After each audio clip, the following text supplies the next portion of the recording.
کہ اب رسول پاک زیادہ دن تک ان کے ساتھ نہ رہیں گے۔ محرم کا مہینہ تھا جب میرے آقا پلٹے مدینہ طیبہ، بیماری نے جکڑ لیا، سفر کا مہینہ پورے علالت میں گزرا۔ اس طرح کی علالت تھی، اس طرح کا بخار تھا کہ حضور پاک صلی اللہ تعالیٰ علیہ وسلم کو بعض اوقات صحابہ دونوں کندھے پکڑ کر کے مسجد میں لاتے تھے۔ حضور پاک صلی اللہ تعالیٰ علیہ وسلم کے پیر بھی زمین پر نہیں ٹکتے تھے۔ اس حالت میں حضور مصلی پر آئے اور اپنے صحابہ کو دیکھ کر مسکراتے بھی رہے، نمازیں بھی پڑھاتے رہے۔ پھر یہی ربیع الاول شریف کا مہینہ آیا، یہ 11ویں ہجری تھی، جب 12 ربیع الاول تھی، بعض روایات میں 13 ربیع الاول ہے۔ یعنی اللہ کے حبیب صلی اللہ تعالیٰ علیہ وسلم نے سب کو جو وصیتیں کرنی تھی وہ وصیتیں فرمائی۔ ماں عائشہ صدیقہ کے حجرے میں آرام کرتے رہے۔ اللہ کے نبی صلی اللہ تعالیٰ علیہ وسلم کو بخار شدت کا تھا، بار بار مسواک طلب کرتے تھے یا پانی کے چھینٹے چہرے پر مارتے تھے اور پھر کہتے تھے یہ سکرات، یہ نزع کا وقت کتنا شدید ہوتا ہے، کتنا شدید ہوتا ہے۔ ماں عائشہ کہتی ہیں اچانک میں نے دیکھا دروازے پر کسی کی دستک ہو رہی ہے، میں نے کہا اللہ کے رسول آرام کر رہے ہیں۔ حضور نے فرمایا عائشہ وہ کوئی اور نہیں ملک الموت عزرائیل ہے، وہ کسی کے آنے کے لیے اجازت نہیں مانگتا، آج مجھ سے اجازت لے رہا ہے، اس کے بعد پھر کسی سے نہیں لے گا۔ ملک الموت حجرہ پاک میں داخل ہوئے، حضور پاک صلی اللہ تعالیٰ علیہ وسلم ماں عائشہ صدیقہ کے زانوں پر سر رکھ کر آرام کر رہے ہیں۔ ملک الموت نے اجازت طلب کی، آقا حکم ہو تو آپ کی روح پاک کو میں نکالوں، اللہ کے حضور لے جاؤں، آپ کے رب اعلیٰ کے جلوں میں لے جاؤں۔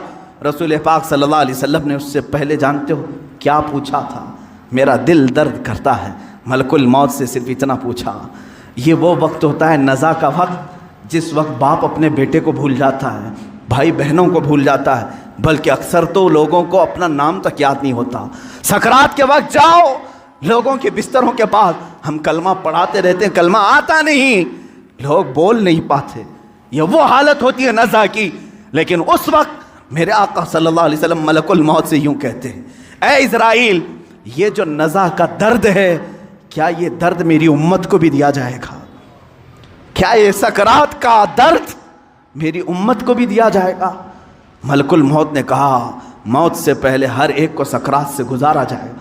میرے آقا رو پڑے، واہ امتی ہی، واہ امتی ہی، اے اللہ میری امت، اے اللہ میری امت، کیا وہ نزع اور سکرات کو برداشت کر پائے گی؟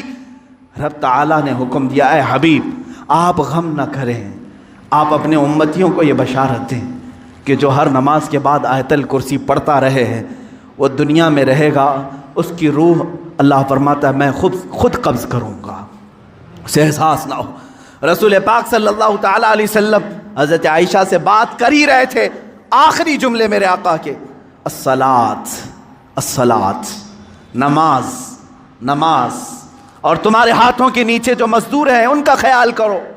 اتنا کہا اور حضور پاک نے ہمیشہ کے لیے اپنی آنکھیں بند کر لی۔ میرے آقا کے لبہائے مبارک بند ہو چکے تھے۔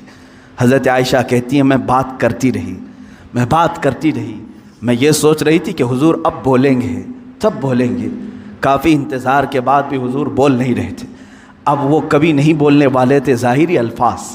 اچانک ابو بکر صدیق حجرے میں آئے، حضرت عائشہ باتیں کر رہی تھی، حضرت ابو بکر صدیق نے دیکھا، پیشانی مبارکہ کو بوسہ دیا اور انا للہ و انا الیہ راجعون پڑھا۔ حضرت عائشہ نے پوچھا کیا ہوا بجان؟ کہا بیٹی تجھے معلوم نہیں، تمہارے سر تاج، تمہارے رفیق حیات، ہم سب کے آقا و مولا اپنے رب اعلیٰ کے حضور جا چکے۔ حضرت عائشہ کہتی ہیں پہلی مرتبہ میں نے کسی کو اپنے سامنے روح قبض ہوتے دیکھا، میں تو یہ محسوس کر رہی تھی کہ حضور بخار کی وجہ سے چپ ہیں، پھر بولیں گے۔